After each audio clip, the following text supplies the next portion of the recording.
मेरे गमों में मेरी हिस्सेदार नहीं लगती, ये लड़की मेरी कहानी का किरदार नहीं लगती। मेरे गमों में मेरी हिस्सेदार नहीं लगती, ये लड़की मेरी कहानी का किरदार नहीं लगती।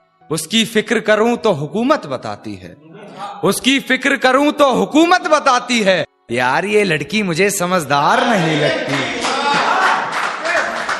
यार ये लड़की मुझे समझदार नहीं लगती। और है जानना क्या बताती है अपने घर मुझे, है जानना क्या बताती है अपने घर मुझे, मगर मेरे घर से उसके घर की दीवार नहीं लगती। मगर मेरे घर से उसके घर की दीवार नहीं लगती। और मैं हकीकत जानता हूं फिर भी छुपाती है बातें, मैं हकीकत जानता हूं फिर भी छुपाती है बातें। मुंह पर झूठ बोलती है यार ईमानदार नहीं लगती, मुंह पर झूठ बोलती है यार। जी जरूर, कि मैं हकीकत जानता हूं फिर भी छुपाती है बातें, मैं हकीकत जानता हूं फिर भी छुपाती है बातें। मुंह पर झूठ बोलती है यार ईमानदार नहीं लगती। और मुझे पकड़ लेती है खटिया उससे हिजर की बात सुनकर, मुझे पकड़ लेती है खटिया उससे हिजर की बात सुनकर। यार वो मुझसे जुदा होकर भी बीमार नहीं लगती, यार वो मुझसे जुदा होकर भी बीमार नहीं लगती।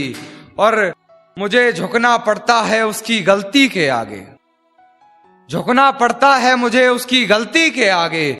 गुनाह इतना चालाकी से करती है गुनहगार नहीं लगती, गुनाह इतना चालाकी से करती है गुनहगार नहीं लगती। और बेफजूल ही पढ़ रहे हो उसके हक में कलाम कान्हा, बेफजूल ही पढ़ रहे हो उसके हक में कलाम कान्हा। तुम्हारी इन दुआओं की वो जरा भी हकदार नहीं लगती, तुम्हारी इन दुआओं की वो जरा भी हकदार नहीं लगती। एक ही सुनिएगा कि डरता था सिहा रातों से मैं, पर उस चांद से इश्क का चढ़ब खुमार रहा था। एक रोज लिपट कर सोई थी वो गैर से, उस सर्द रात मुझे बहुत तेज बुखार रहा था, उस सर्द रात मुझे बहुत तेज बुखार रहा था। और मालूम ना थी बेवफाई खुद के महबूब की, मालूम ना थी बेवफाई खुद के महबूब की। और मैं शहर के हर घर में बाट अखबार रहा था।